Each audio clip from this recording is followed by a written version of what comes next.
بسم اللہ الرحمن الرحیم۔ امید کرتا ہوں کہ سب پاکستانی خیریت سے ہوں گے۔ پاکستانیوں ایک ایسے معاشرے کی کیا اخلاقیات ہوں گی جہاں پر عوام کی، پبلک کی گزرگاہوں سے سامنے سے آنے والے کو ہارن دے کے بتانا پڑتا ہے، اور جہاں پہ پیچھے سے آ کے مارنے والا اگلے والے کو کہہ رہا ہوتا ہے کہ اندھے ہو، اور جہاں پہ 20 اور 40 کی سپیڈ پہ مین لائن پہ عوام سفر کرتی ہے، یا آئینی طور پہ جو رائٹ سائڈ ہوتی ہے اوورٹیک کرنے کی، ہم لیفٹ سائڈ سے اوورٹیک کر رہے ہوتے ہیں نا، یہ ہمارے معاشرے کی اخلاقی برائی ہے مین روڈ کے اوپر۔ اور اس برائی کو کنٹرول کس نے کرنا تھا؟ اس کے لیے ہم نے ایک ادارہ بنایا ہوا تھا ٹریفک وارڈن کا نا، اور ٹریفک وارڈن کا اصل کام تھا چلتی روڈ پر ٹریفک کو کنٹرول کرنا، تاکہ لوگ زیادہ سے زیادہ ایکسیڈنٹ سے بچ سکے نا۔ اور وہ ادارہ ہمارا، چونکہ ہمیں اپنی اخلاقیات کا تو ویسے ہی نہیں پتہ، نہ معاشرے میں ہماری کوئی اخلاقیات ہیں، تو وہ ادارہ کیا کر رہا ہے، اب جہاں اشاروں کے پاس آپ وہ دیکھتا ہے کہ درخت لگے ہوئے، وہ ساری 8 گھنٹے کی ڈیوٹی ان درختوں کے نیچے بیٹھ کے گزار لیتا ہے۔ جب اس کو 20 اور 25 تاریخ کو پتہ لگتا ہے کہ ٹارگٹ پورے کرنے تھے، تو وہ ہر آئے گئے کو بلا کوئی بھی جواب، 101 طریقے نا چلان کرنے کے، تو وہ سب کے چلان کری جا رہے ہیں، ٹارگٹ پورے ہو رہے ہیں۔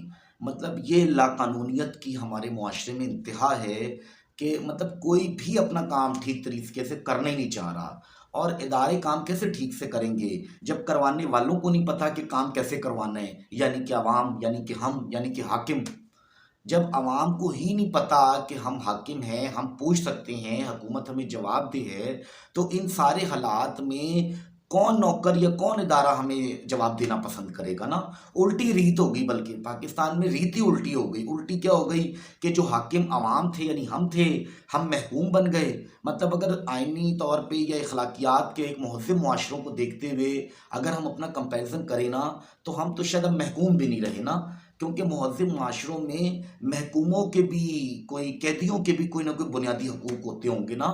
تو ہم تو اب اس سٹیج پہ آ گئے ہیں، پاکستان اس سٹیج پہ آ گیا ہے کہ ہم اپنے بنیادی حقوق سے تو گئے، اب ہم ایک محکوم کی حیثیت بھی نہیں رکھتے۔ مطلب ہم ایک لوگوں کا جھنڈ ہیں، ایک رش ہے، لیکن نہ کوئی سوچ ہے، نہ کوئی عمل ہے، نہ ہماری اپنے اصل سے کوئی وابستگی ہے۔ اصل کیا تھا ہمارا اصل اسلام تھا، ہم مسلمان ہیں نا۔ اسلامی جمہوریہ پاکستان ایک مسلمان ملک بنایا قائد اعظم محمد علی جناح نے۔ اس وقت قائد اعظم محمد علی جناح کو، جو کہ اسلام اور ریاست مدینہ کی بنیاد پہ ایک ملک بنانا چاہ رہے تھے، اس وقت کے ایک اسلام کے ٹھیکیداروں نے ان کو اس سوچ کی وجہ سے کافر اعظم کہنا شروع کر دیا۔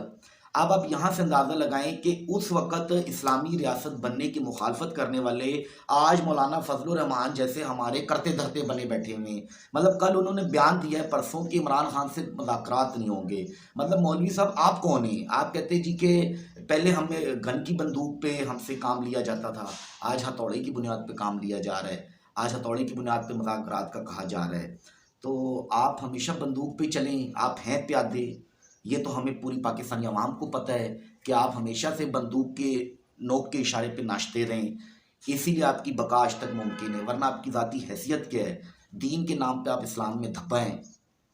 آپ نے داڑھی تو رکھ لیے یزید کی صورت، لیکن آپ کا عمل اسلام سے ایک بھی نہیں ملتا، اور آپ اسلام کے ٹھیکیدار لوگوں میں بنے پھر رہے ہیں۔